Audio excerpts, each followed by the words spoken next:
Bahaye ikaze mwese bakunzi ba M-Media TV, by'umwihariko mwe mwamaze gukanda subscribe ndetse namwe mutarayikora ndabashishikariza kuyikora.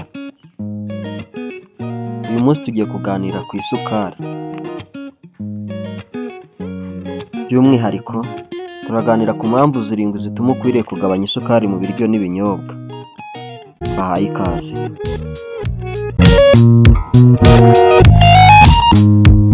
Isukari iraryoha, irashimisha, ariko iyo urengeje urugero iba nk'umunyu winjiye mu nyama, ikarimbura bucece.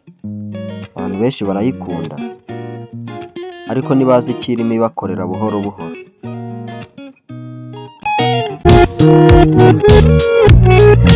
Dore impamvu zirindwi zituma ukwiriye kugabanya isukari mu biryo n'ibinyobwa.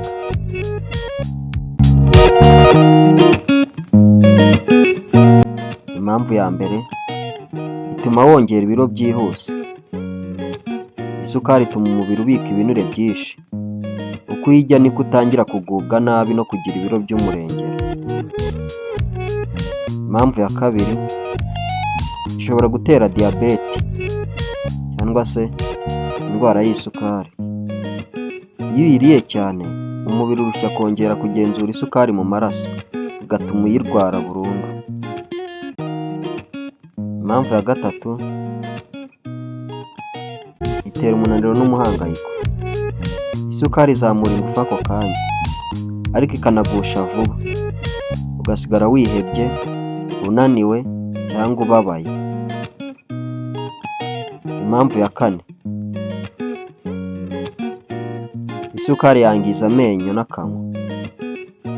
Isukari yangiza amenyo n'akanwa.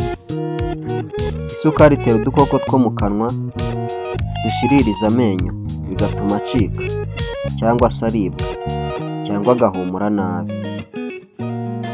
Impamvu ya gatanu, isukari yongera ibyago bya kanseri.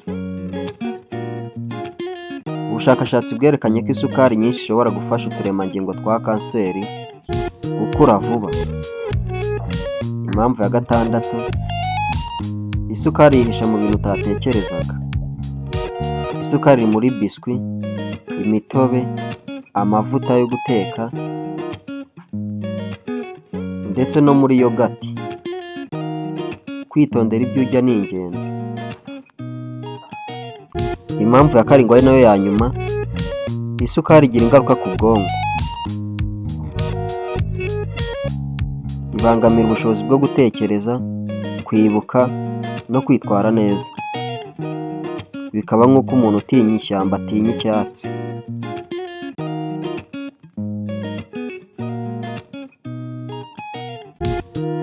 Inama twabagira rero, tubibutsa gukanda subscribe, abatarayikora mugakanda like, share ibi bintu tubagezaho bikagera no ku bandi.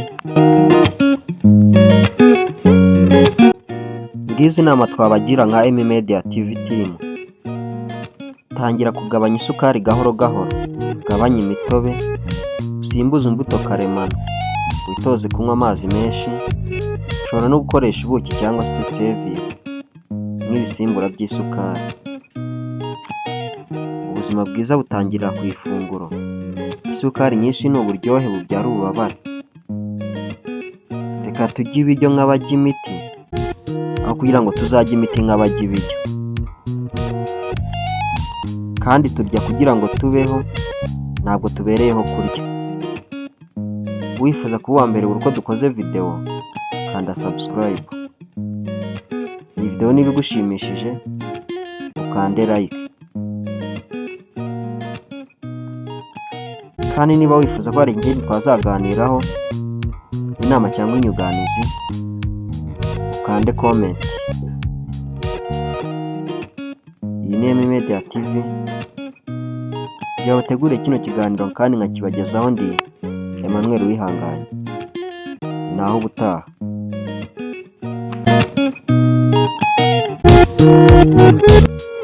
M-Media TV turabashimira mwese bakunzi bacu. Rero namwe tumaze kumenyerana ku biganiro byiza kandi bitandukanye. Muri video ikurikira tuzabakorera kuri watermelon. Watermelon nk'uko mubizi abenshi ni ingirakamaro ku buzima bwa muntu. Ese wari uzi ko watermelon irimo amazi menshi kurusha izindi mbuto zose, kandi ko ari imwe mu mbuto zifasha umubiri wacu gukora neza mu buryo bwinshi? Ni benshi bayifata nk'imbuto yo kurya igihe hashyushye. Watermelon ni ububiko bw'intungamubiri, amazi n'imbaraga karemano. Ubu tugiye kukwereka impamvu watermelon ikwiye kuba igice cy'ingenzi mu mafunguro yawe ya buri munsi. Ntimucikwe rero,